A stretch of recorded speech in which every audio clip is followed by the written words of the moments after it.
नमस्कार मित्रांनो, सनई चौघडेच्या रिव्ह्यू एपिसोडमध्ये तुमचं मनपूर्वक स्वागत आहे।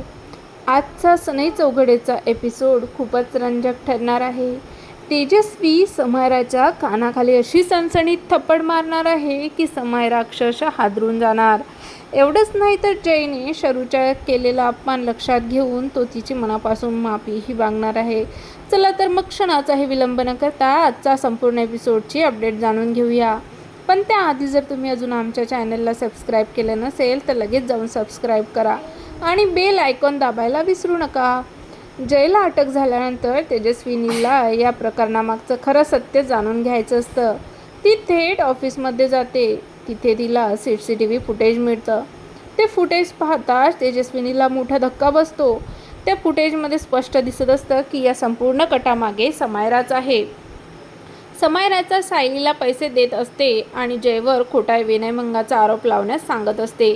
हे पाहताच तेजस्वी लगेच समायराला फोन करते आणि तिला भेटायला बोलवते। तेजस्वी आधीच ठरलेल्या ठिकाणी पोहोचलेली असते। काही वेळात समायरासुद्धा तिथे पोहोचते आणि म्हणते, काय झालं तेजू मॉम, मला अचानक का बोलवलंस एवढ्या रात्री? तेवढ्यात तेजस्वी कोणताही शब्द न बोलता समायराच्या कानाखाली एक जोरदार थप्पड लगावते। समायरा पूर्णपणे अवाक होते। तेजस्वी संतापून म्हणते, हे बघ, तू जे काही केलं आहेस ना ते सगळं मी पाहिलंय। माझ्याकडे CCTVचे सगळे पुरावे आहेत। हे ऐकता समायराच्या चेहऱ्याचा रंगच उडतो। तेजस्वी तिला कडक इशारा देत म्हणते, आजपासून माझ्या कुटुंबातील कोणालाही त्रास देण्याचा प्रयत्न केलास तर लक्षात ठेव, तुला कशी काय गायब करेन की कुणालाच पत्ता लागणार नाही।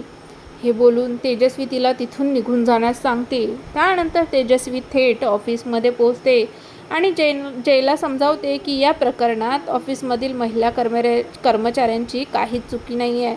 त्यांच्या या चुकीशिवाय त्यांना शिक्षा देणं योग्य नाही। जयला तेजस्विनीचं म्हणणं पटतं। तो लगेच सर्व महिला कर्मचाऱ्यांना पुन्हा ऑफिसमध्ये बोलावतो। सगळे कर्मचारी एकत्र आल्यानंतर जय सर्वांसमोर उभा राहतो आणि सर्वप्रथम शरूची मनापासून माफी मागतो। त्यानंतर तो तेजस्वीला पुष्पगुच्छ देतो आणि तो शरूला देण्यास सांगतो। तेजस्वी शरूला पुष्पगुच्छ देत हसत म्हणते, वेलकम टू ऑफिस अगेन। शरूच्या चेहऱ्यावर पुन्हा एकदा आनंद फुलतो आणि संपूर्ण ऑफिसमध्ये टाळ्यांचा कडकडाट होतो। आता पुढे समायरा या अपमानाचा बदला घेणार का? जय आणि शरूचं नातं पुन्हा पूर्वीसारखं होणार का? आणि समायराच्या पुढच्या कारस्थानाला तेजस्वी कसं उत्तर देणार हे पाहणं खूपच रंजक ठरणार आहे। त्यासाठी बघत रहा सनई चौघडे।